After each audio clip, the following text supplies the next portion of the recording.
Hi all.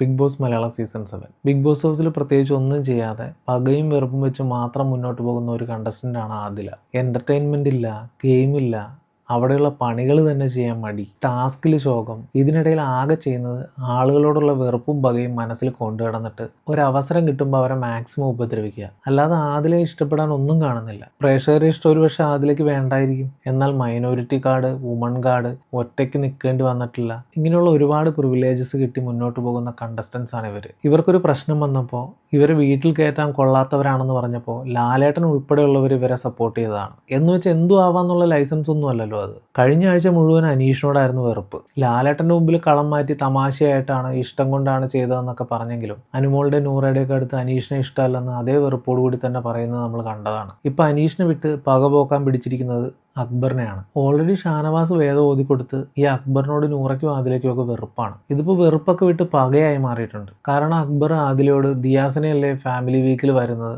ദിയാസിന് വന്നാൽ പൊളിക്കും, അടിപൊളിയായിരിക്കും എന്നുള്ള രീതിയിൽ പറഞ്ഞു. ഫാമിലി വരാത്തതിൻ്റെ പേരിൽ ആദിലേക്ക് വിഷമം ഉണ്ടാവും. ആദില പറഞ്ഞിട്ട് തന്നെയാണ് ഫാമിലി വരില്ല എന്നുള്ള കാര്യം ഇവരെല്ലാം അറിഞ്ഞിരിക്കുന്നത്. റിയാലിറ്റിയും അത് തന്നെയാണ്. ഇനിവേ ആദിലേക്ക് അത് ഹർട്ടാവാൻ പാടില്ലായൊന്നുമില്ല. അക്ബർ അപ്പം തന്നെ സോറിയും പറഞ്ഞിരുന്നു. പക്ഷെ ആദില അത് അക്സെപ്റ്റ് ചെയ്തിട്ടുമില്ല, അത് വിടാൻ ഉദ്ദേശിച്ചിട്ടുമില്ല. ഈ ആദിലേക്ക് നേരത്തെ നമ്മൾ പറഞ്ഞ പ്രിവിലേജ് ഒക്കെ ഉണ്ടല്ലോ, അനീഷിനെ മണ്ട എന്ന് വിളിക്കാം, അടിക്കാം, ഇടിക്കാം, എന്നിട്ട് തമാശയാണെന്ന് പറയാം. പക്ഷെ ആദിലയുടെ കാര്യം വരുമ്പോൾ ബാക്കിയുള്ളവർ പറയുന്നൊന്നും ആദിലയ്ക്ക് തമാശയല്ല. അക്ബർ തമാശയായിട്ട് നോബിൻ വരുമ്പോൾ അക്കൂടെ ബിന്നിക്കും കൂടെ പോകാമല്ലോ എന്ന് പറഞ്ഞു. ആ ഒരു കാര്യം ആദില വെറുപ്പ് കലർത്തി ബിന്നിയോട് പറഞ്ഞു കൊടുക്കുന്നുണ്ടായിരുന്നു. അവിടെയും കഴിഞ്ഞില്ല. മോർണിംഗ് ടാസ്കിൽ ആദില അക്ബറിനെ ഉപമിച്ചത് കത്തിയായിട്ടാണ്, അതും അറക്കുന്ന കത്തി. അത് പിന്നെ ടാസ്ക് ആണല്ലോ, അതാണ് അതിന്റെ രസം. പിന്നെ നൂറ ആദില ബേബികൾക്ക് എവിടെ തിരിഞ്ഞാലും ഈ ഒരു കാര്യമായിരിക്കും ഇനി അങ്ങോട്ട് ചർച്ച ചെയ്യാനുണ്ടാവുക. അക്ബറിനോടുള്ള കലിപ്പ് തീരുന്നവരെ ഇതായിരിക്കും അവസ്ഥ. ഇവരുടെ കോൺവെർസേഷൻ എടുത്തു നോക്കിയാൽ മറ്റുള്ളവരെ പറ്റിയുള്ള സംസാരം മാത്രമാണ് ഫുൾ ടൈം. ആളുകളോടുള്ള വെറുപ്പും പകയും, അവരങ്ങനെയാണ്, ഇവരിങ്ങനെയാണ്,